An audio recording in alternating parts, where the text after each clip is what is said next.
بسم الله الرحمن الرحيم. السلام عليكم ورحمة الله وبركاته. How are you, my students? I hope that you're happy and healthy and ready for today's lesson, which is Unit 3 pair work, which means from the name itself, pair work. You'll be working with one of your friends or one of your colleagues in answering questions that we have today.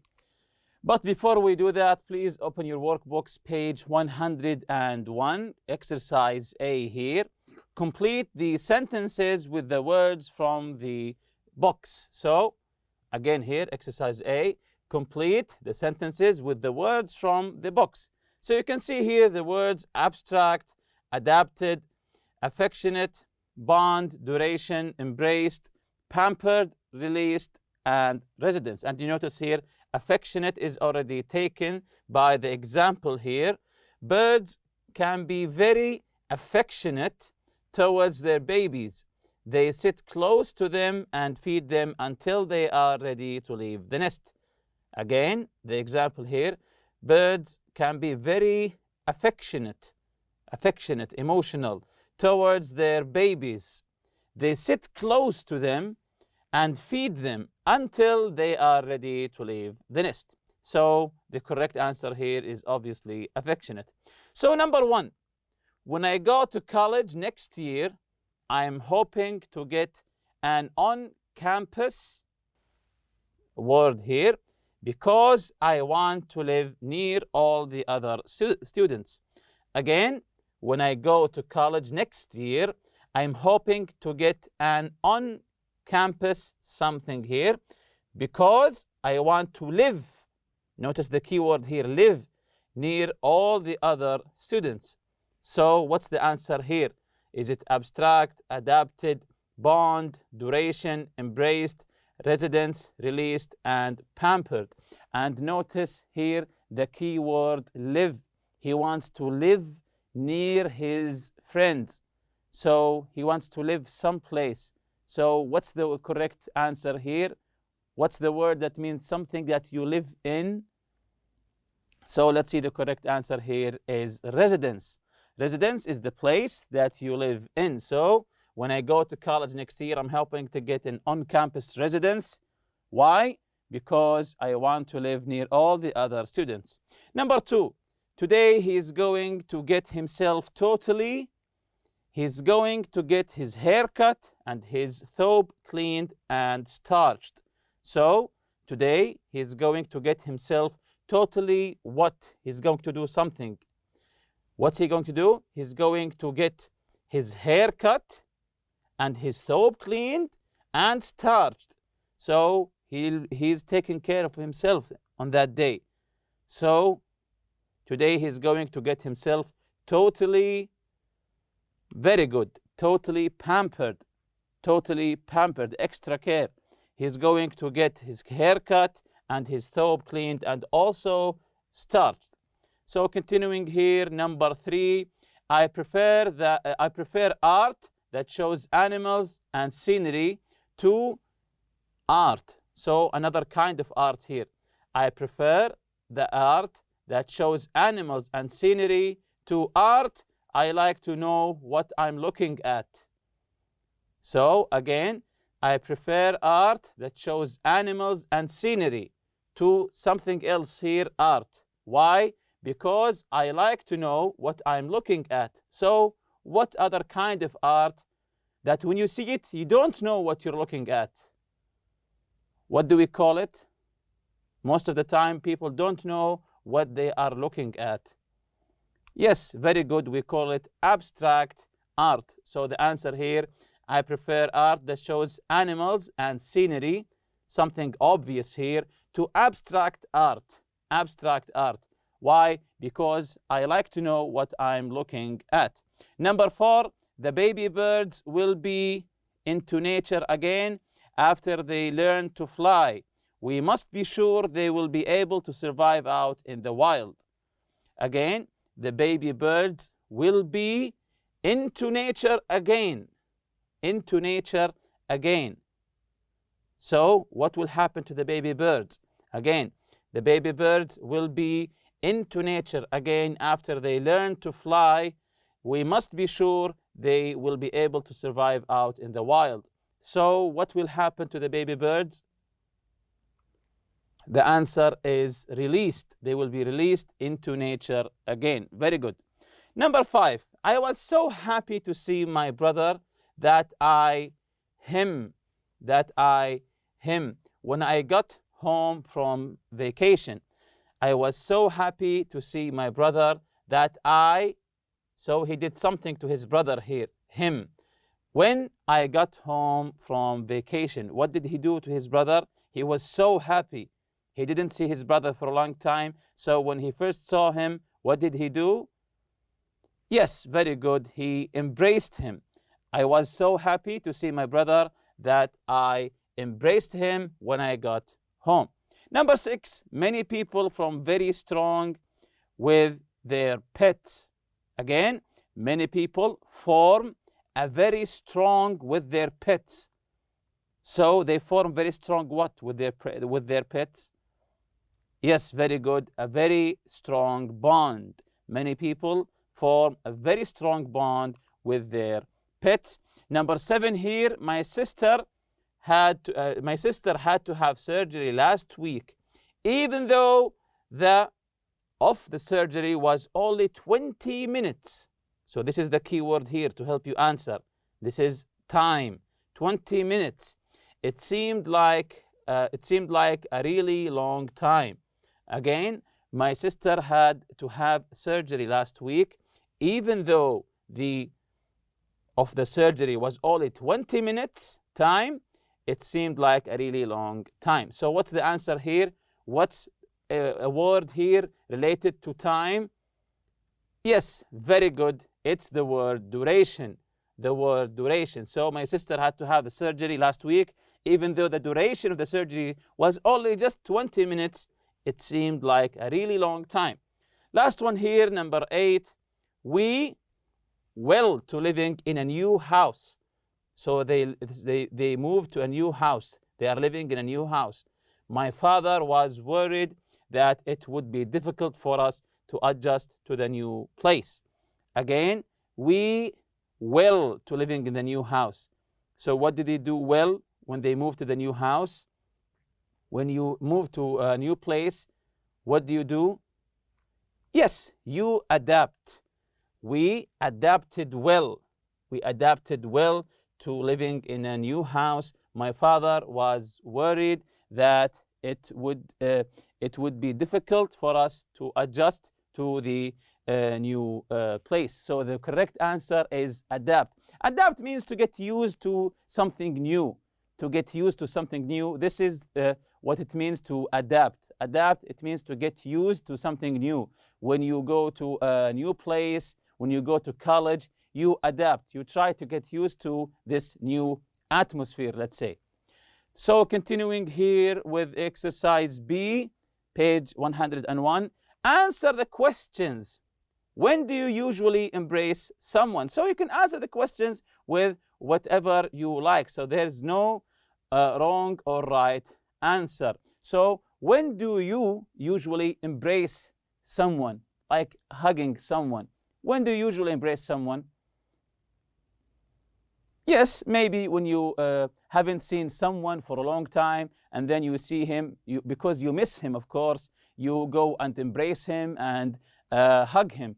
So the first one, the people often embrace when they say hello or goodbye. So when you greet someone or when you say goodbye to them, you embrace them. Or as we said before, when you haven't seen them for a long time, when you want to greet them, you hug them and embrace them. Number 2, who do you know that is affectionate? Describe him or her. Do you know someone who is affectionate, really caring? Do you know someone?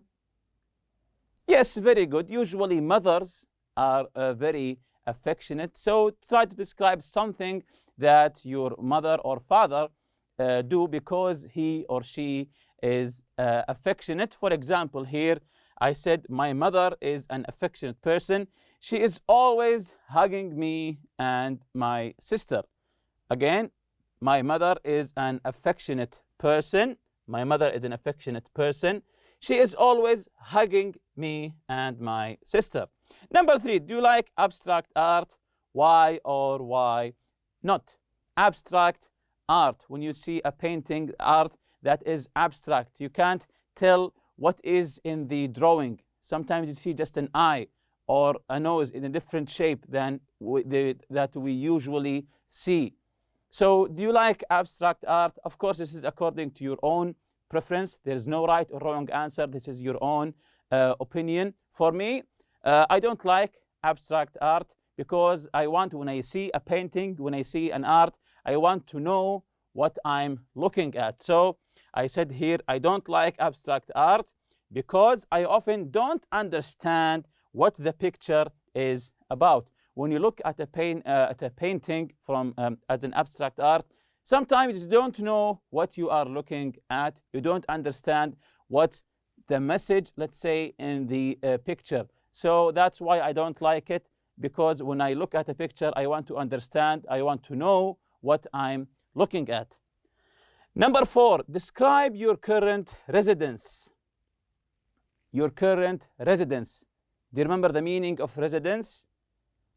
Yes, very good. It's the place you are staying in, whether it's a small villa, a house, an apartment. So describe your current residence. For example, here I said, I live in a small house with my family. This is me, of course. I live in a small house with my family. So describe your own residence, whether it's an apartment, as you said before, or a small house, or maybe even a big house. So this is question number 4, describe your current residence. As I said, I live in a small house with my family. Jumping on to the revision of what we previously took. If you remember, we talked about animals. Do you have any interesting experiences you've had with pets or animals you've seen in the wild or in a zoo? And what's this animal here? Yes, very good. It's a panda. What's this one? It's white. Yes, it's polar bear. And this one, this animal here with the long neck, what do we call it? Very good. It's a giraffe. And this one, of course, we all know it. It's a monkey. So you remember this lesson, we talked about animals. And if you remember, the theme of this unit is animals, and we indulged in animals. Do they communicate? Do they laugh? And so on. So the question here, do you have any interesting experience with animals as pets or in the zoo? Have you ever gone to the zoo? If no, I advise you to go to look at different animals.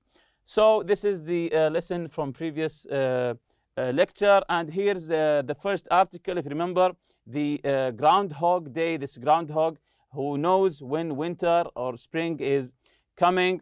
And this is the Coco, the gorilla. The Coco was famous gorilla who used human sign language. So the gorilla knows how to make a sign language.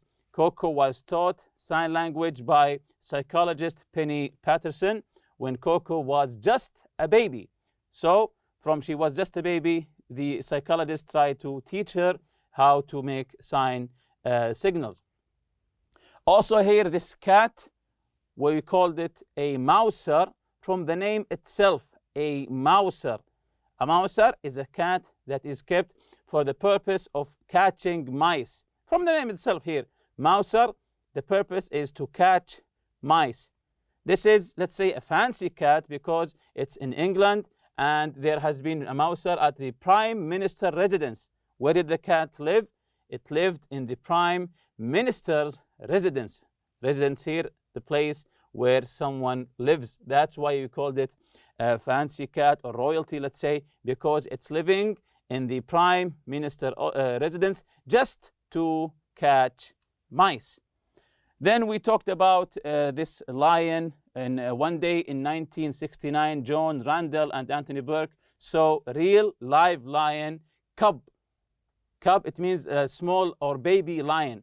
A live lion cub. A cub is a baby lion in a London department store window. Then they released it. Then they came again. 1 year later, they thought that the lion wouldn't recognize them, but he did.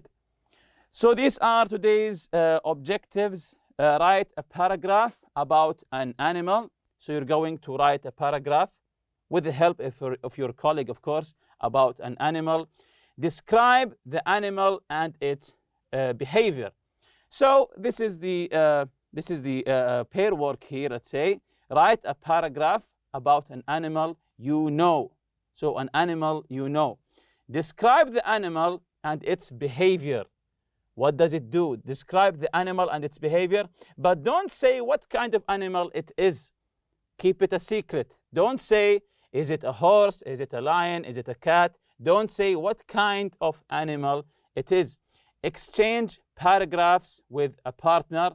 Guess what kind of animal your partner's paragraph is about. So just write a paragraph, maybe 4 or 5 or 6 lines about an animal you know and its behavior.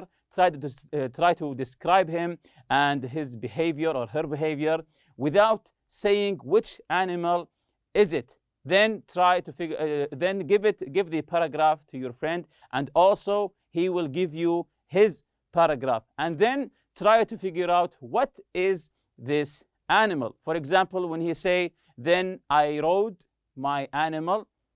So now you know it's not a cat, for example, because you can't ride a cat. So maybe it's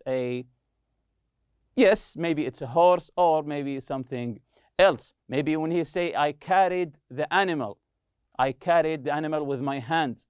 So you know it's not a lion or a horse because you can't carry them. So maybe it's a cat, or maybe a chicken, or something else. So this is the pair work here.